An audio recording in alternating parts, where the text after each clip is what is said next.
Hello everyone, আসসালামু আলাইকুম। Compass রেসিপিতে সবাইকে স্বাগতম জানাচ্ছি। যে যেখান থেকে দেখছেন আশা করি ভালো আছে। ভিউয়ার্স, আজ আমি যে রেসিপিটা তৈরি করব এটা আপনারা সবাই বাসায় করে থাকেন। আপনাদের রান্নার স্বাদের পরিবর্তন আনার জন্য আমি একটু আলাদাভাবে তৈরি করার চেষ্টা করেছি। তো ভিউয়ার্স, স্কিপ না করে সম্পূর্ণ ভিডিওটা দেখতে থাকুন। ভিউয়ার্স, আজ আমি তৈরি করব ডিম দিয়ে আলুর ঝোল। এর জন্য আমি 4টা ডিম নিয়েছি। ডিমটাকে আমি আগে থেকে সিদ্ধ করে নিয়েছি।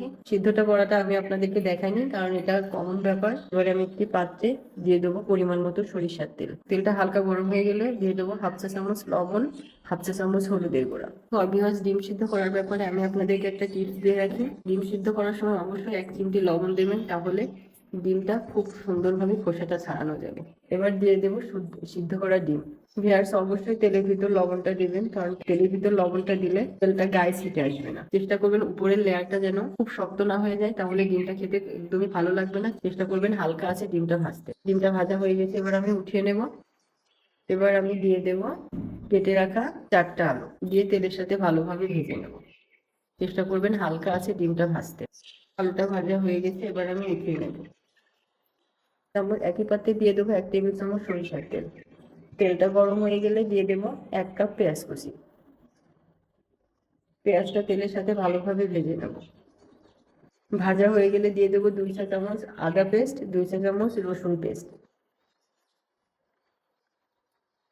মশলাটা যাতে নিচের থেকে না পড়ে যায় দিয়ে দেবো সামান্য পানি। এবার আমি পর্যায়ক্রমে গুঁড়া মশলাটা ব্যবহার করব। দিয়ে দেবো হাফ চা চামচ জিরা গুঁড়া, স্বাদ মতো লবণ, হাফ চা চামচ শুকনো মরিচের গুঁড়া, হাফ চা চামচ হলুদের গুঁড়া, দিয়ে মশলাটাকে আরো ভালোভাবে কষিয়ে নেব। এবার দিয়ে দেবো 4টা এলাচ, 4টা লবঙ্গ, 1টা দারচিনি। এবার ভেজে রাখা আলুটা দিয়ে দেব, দিয়ে মশলার সঙ্গে ভালোভাবে নেড়ে চেড়ে নেব। ভিউয়ার্স, বাসায় হঠাৎ মেহমান আসলে, মাছ মাংস না থাকলে যদি এই রেসিপিটা আপনারা তৈরি করে মেহমানদেরকে দেন, তাহলে ওরা অবশ্যই মাংসের স্বাদও ভুলে যাবে। এবার দিয়ে দেবো 1 কাপ পানি। 1 কাপ পানি দেওয়ার পর ঢেকে রান্না করবো 7 থেকে 8 মিনিট। এর মাঝে চেষ্টা করবেন ঢাকনাটা উঠে একটু নেড়ে দেওয়ার।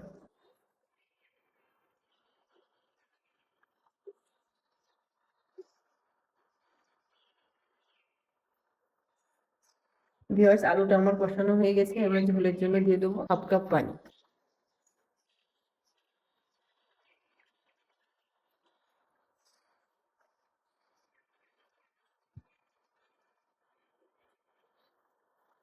পানিটা ফুটে গেছে, এবার ভেজে রাখা ডিমটা দিয়ে দেবো। নামানোর আগে দিয়ে দেবো 5-6টা আস্ত কাঁচামরিচ। ভিউয়ার্স, রেসিপিটা তৈরি হয়ে গেছে, দেখতেই পাচ্ছেন কালারটা অনেক সুন্দর হয়েছে। তো এতক্ষণ আমার রেসিপিটা দেখার জন্য আপনাদেরকে অসংখ্য ধন্যবাদ। এরকম আরো মজার মজার রেসিপি পেতে অবশ্যই আমার চ্যানেলটাকে সাবস্ক্রাইব করবেন এবং পাশে থাকা বেল বাটনে ক্লিক করে রাখবেন, তাহলে আমি নতুন ভিডিও আপলোড করার সাথে সাথে নোটিফিকেশন পেয়ে যাবেন। এবং যারা ফেসবুক পেজ থেকে দেখে থাকেন তারা অবশ্যই ফলো দিতে ভুলবেন না। দেখা হবে নতুন কোনো রেসিপি নিয়ে। আল্লাহ হাফেজ।